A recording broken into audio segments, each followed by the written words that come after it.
Hello বন্ধুরা, কেমন আছেন সবাই? সিম্পলি আবান্তিকার নতুন একটি ভ্লগে আপনাদের স্বাগত জানাই। আজকে বেশ কিছুদিন হলো আমরা আমেরিকার হিউস্টন শহরে বসবাস করছি।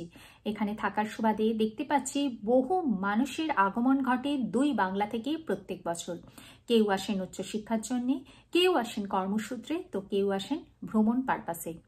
যারা ভ্রমণ পারপাসে আমেরিকাতে আসেন তাদের জন্য রয়েছে B1 B2 ভিসা। এই B1 B2 ভিসা আমরা অনেক সময়তেই শুনি রিজেকশনের বিভিন্ন ঘটনা। কেন B1 B2 ভিসা এত পরিমাণে রিজেক্ট হয়ে থাকে? এমন কিছু বিষয় রয়েছে যেগুলো মেনে চলতে পারলে কিন্তু B1 B2 ভিসা রিজেকশনের পরিমাণ কিন্তু অনেকটাই কমে যেতে পারে। আমাদের মধ্যে যারা পরবর্তীকালে ভিজিট ভিসায় আমেরিকায় আসবেন বলে ভাবছেন বা যাদের পরিচিত মানুষজন ভিজিট ভিসায় আমেরিকায় আসবেন বলে ভাবছেন, তারা এই কতগুলো প্যারামিটার যদি ফলো করে থাকেন তাহলে ভিজিট ভিসা পাওয়া কিন্তু একদম নিশ্চিত হতে পারে।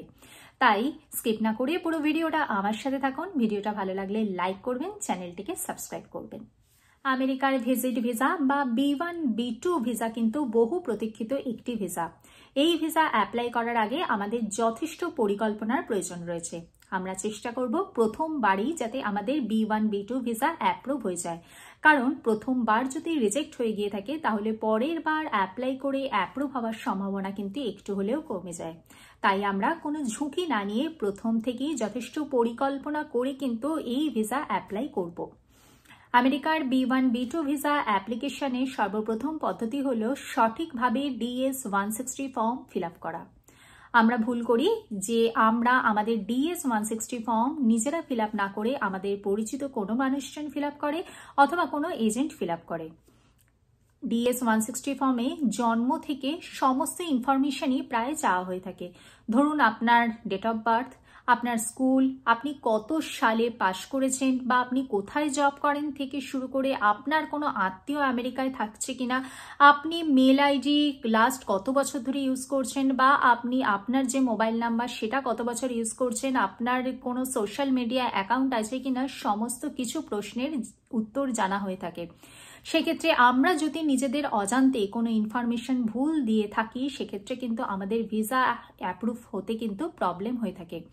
আমরা যখন ইন্টারভিউ দিতে যাই তখন যিনি ভিসা অফিসার থাকেন তার সিস্টেমে কিন্তু DS-160 ফর্মটা ওপেন থাকে।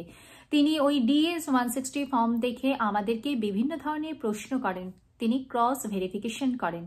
এক্ষেত্রে আমরা যখন DS-160 ফর্মটা ফিল আপ করি আর যখন আমাদের ইন্টারভিউ হয় সেই ডেটের মধ্যে কিন্তু অনেকটা সময় গ্যাপ থাকে। তাতে আমাদের মাথা থেকে বেরিয়ে যায় যে আমরা DS-160 ফর্মে কি ইনফরমেশন দিচ্ছি আর এখন ইন্টারভিউয়ের সময় কি ইনফরমেশন বলছি। সেক্ষেত্রে আমরা করব কি, আমরা DS-160 ফর্মটা চেষ্টা করব যাতে নিজেরা ফিল আপ করতে পারি এবং DS-160 ফর্মেতে কি ফিল আপ করলাম তার একটা প্রিন্ট আউট করে রাখবো অথবা তার PDF ভার্সানে সেভ করে রাখবো।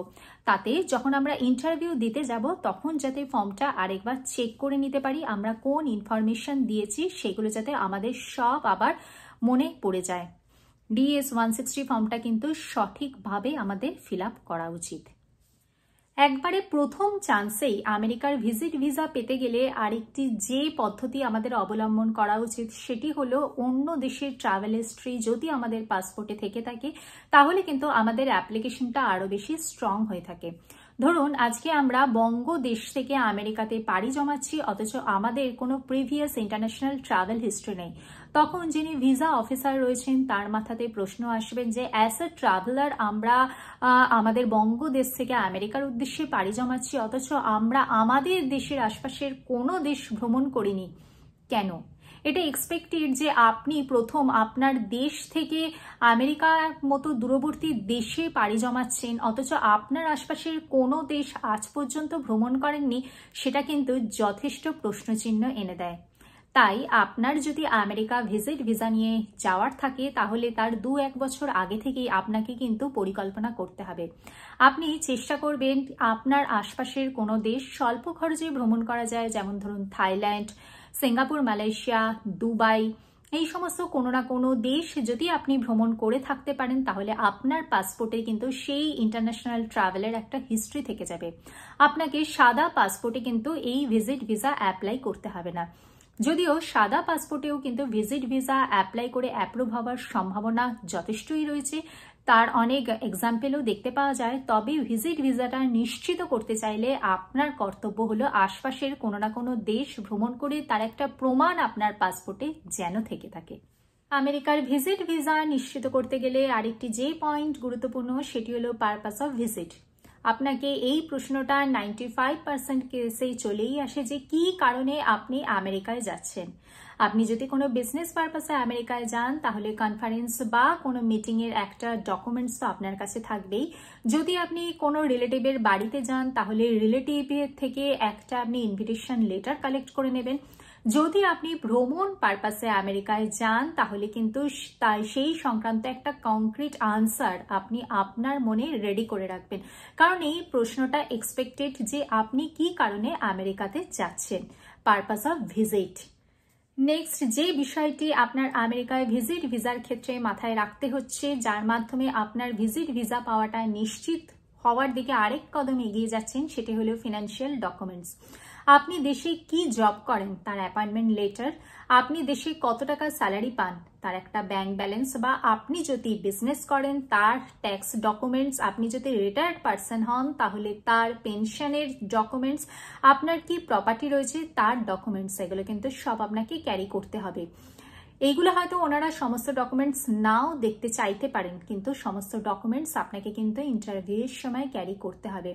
ওনারা এটা দেখতে চান যে আপনি আপনার দেশে কতটা ফিনান্সিয়ালি সাউন্ড, নাকি আপনি ভিজিট ভিসা নিয়ে আমেরিকায় গিয়ে ওখানেই পার্মানেন্টলি সেটেল করবেন। আপনার ইন্টেনশনটা কি সেটাই ওনারা বিভিন্ন প্রশ্নের মাধ্যমে আপনার থেকে জানতে চাইতে পারেন। আপনি দেশে কি করেন, আপনার প্রপার্টি কত, বা আপনার ফিনান্সিয়াল কি কি ডকুমেন্টস রয়েছে, এফডি, মিউচুয়াল ফান্ডস, এগুলো সমস্ত কিন্তু আপনাকে ডকুমেন্টস সাথে ক্যারি করতে হচ্ছে। আমেরিকার ভিজিট ভিসা নিশ্চিত করার ক্ষেত্রে নেক্সট যে বিষয়টি মাথায় রাখতে হবে সেটা হলো দেশের প্রতি আপনার বন্ডিং কতটা। দেশেতে আপনার রিলেটিভসরা কোথায় থাকে, তাদের সাথে আপনার কিরকম বন্ডিং, বা আপনার ফ্রেন্ড সার্কেলের সাথে কিরকম বন্ডিং, বা আপনি সোশ্যালি কতটা সিকিউরড, সেই বিষয়টি কিন্তু ওনারা বিভিন্ন প্রশ্নের মাধ্যমে আপনার থেকে জানতে চাইবেন।